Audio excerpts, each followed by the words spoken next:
مسلمانوں کے اوپر زوال آیا ہوا ہے، امت مسلمہ پہ زوال آیا ہوا ہے، اس پہ قرآن اور حدیث نے کیا کہا ہے، کیسا دیکھتے ہیں آپ؟ بسم اللہ الرحمن الرحیم۔ ضرور میں آپ کے سوال کی طرف آؤں گا۔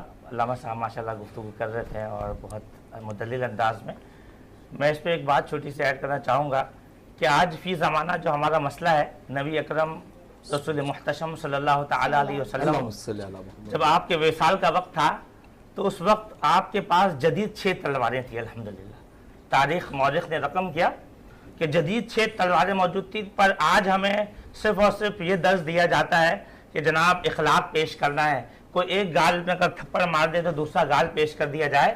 آج ہم میں جذبہ جہاد کی کمی پائی جاتی ہے، کیونکہ آج کا جو سمت ہے ہمارا کہ آج تبلیغ دیگر سارے معاملات بہت زبردست بات ہے، لیکن کہیں نہ کہیں ہم نے امت مسلمہ کے اندر جو غیرت والا معاملہ تھا اس سے ہم کہیں پیچھے ہٹ گئے، اور ہم نے یوں سمجھ لیں کہ بہت ہی عجیب الفاظ میں استعمال کرنے جا رہا ہوں کہ ہم نے جائے نماز کو ہم نے تلواریں بیچ دی ہے، اور ہم نے جائے نماز کا درس لے لیا کہ اسے بیچ دیا جائے۔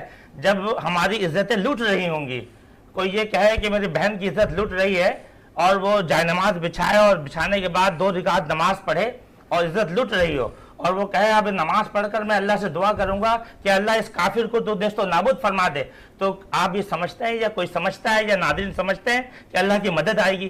اللہ کی مدد غیرت سے آتی ہے۔ اب جو آپ کا سوال ہے میں اس کو قرآن سے عرض کرنا چاہوں گا۔ رب کعبہ نے اپنی لاریب کتاب قرآن مجید فرقان حمید میں ارشاد فرمایا وَاعْتَصِمُوا بِحَبْلِ اللَّهِ جَمِيعًا وَلَا تَفَرَّقُوا، اللہ کی رسی کو مضبوطی سے تھام لو آپس میں اور تفرقے میں نہ پڑو۔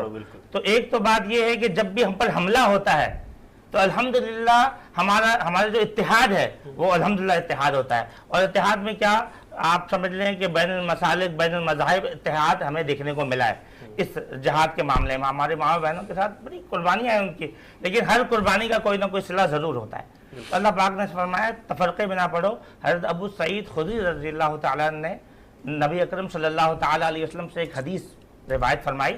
آپ فرماتے ہیں کہ یہاں اللہ کی رسی کو مضبوطی سے، اللہ کی رسی کو تھامنے سے مراد قرآن ہے، اور فرمایا کہ اہل بیت ہیں۔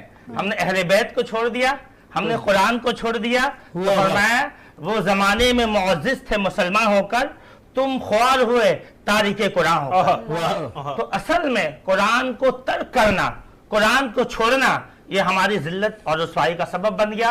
اب قرآن کے تعلیمات پر اگر ہم چلتے، اس کے مطابق زندگی گزارتے، تو خود بخود یہ تمام چیزیں ہمارے بغل میں قرآن ہے، ہم نے اس کو اندازہ نہیں لگایا کہ یہ زندہ ہمارے پاس کیا موجود ہے، اس سے ہم نے رہنمائی نہیں لی۔